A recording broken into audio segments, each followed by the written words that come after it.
மனிதனுடைய வாழ்க்கையிலே மிகவும் இன்றியமையாதது. இன்றைக்கு தேவ சமூகத்திற்கு வருகிறோம், கர்த்தரை பற்றிய பயம் நமக்குள் இல்லை. பரிசுத்தத்தோடும் நடுக்கத்தோடும் திகைப்போடும் தான் தெய்வ சமூகத்தில் இருக்க வேண்டும். ஹல்லேலூயா. பரிசுத்த அலங்காரத்தோடு நடுக்கத்தோடு அவரை சேவியுங்கள். அவர் சர்வ வல்லமை உள்ள தேவன், அவர் ஏகநித்தியானது சக்கராதிபதி, அவர் சாவாமை உள்ளவர், அவர் ஆச்சரியமான தெய்வம், அவர் அசாதாரணமான தெய்வம். சொல்லி மிகையாகாது, அவ்வளவு பயங்கரமானவர். அந்த தேவனுக்கு முன்னே கர்த்தருடைய பிள்ளைகள் பயத்தோடு அவரை சேவிப்பதற்கும் ஆராதிப்பதற்கும் இருதயம் உள்ளவர்களாக இருக்க வேண்டும்.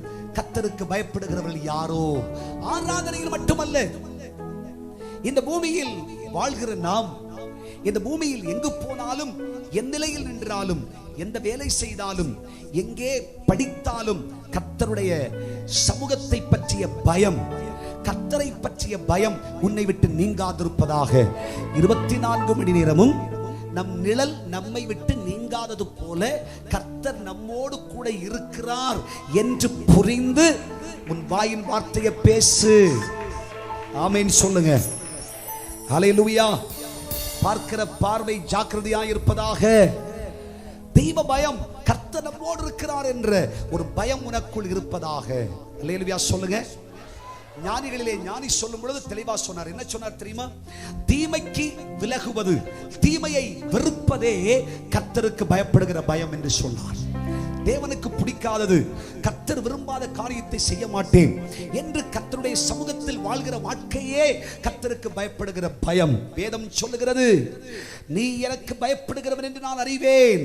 கர்த்தருக்கு பயப்படுகிறவன் ஆனபடியால் என் கர்த்தராகிய தெய்வம் ஆபிரகாமுடைய வாழ்க்கையிலே இதோ வானத்து நட்சத்திரங்களைப் போலவும் கடல் மணலைப் போலவும் தன்னுடைய ஆசீர்வாதங்களை அளவு கடந்த நிலையிலே கர்த்தர் கொடுத்து தன் வாழ்க்கையின் மகிழ்ச்சியை பறிக்க கூடாமல், தன்னுடைய வாழ்க்கையில் தெய்வம் தந்ததை இல்லை என்று சொல்லா நிலைக்கு ஆபிரகாமை இந்த பூமியில் தெய்வம் மெச்சப்படுத்தி, கர்த்தராகிய தெய்வம் கனப்படுத்தி நிறைவுள்ள ஒரு பிரபுவாய் ஆண்டவர் இந்த பூமியிலே வைத்தார்.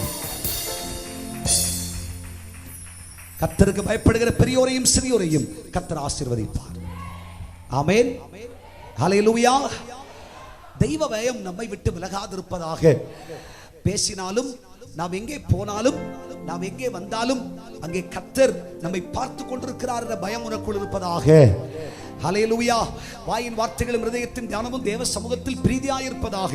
எந்த வேலையை செய்தாலும் கர்த்தர் அங்கே உண்டு என்ற ஒரு பயம் உனக்குள் இருப்பதாக.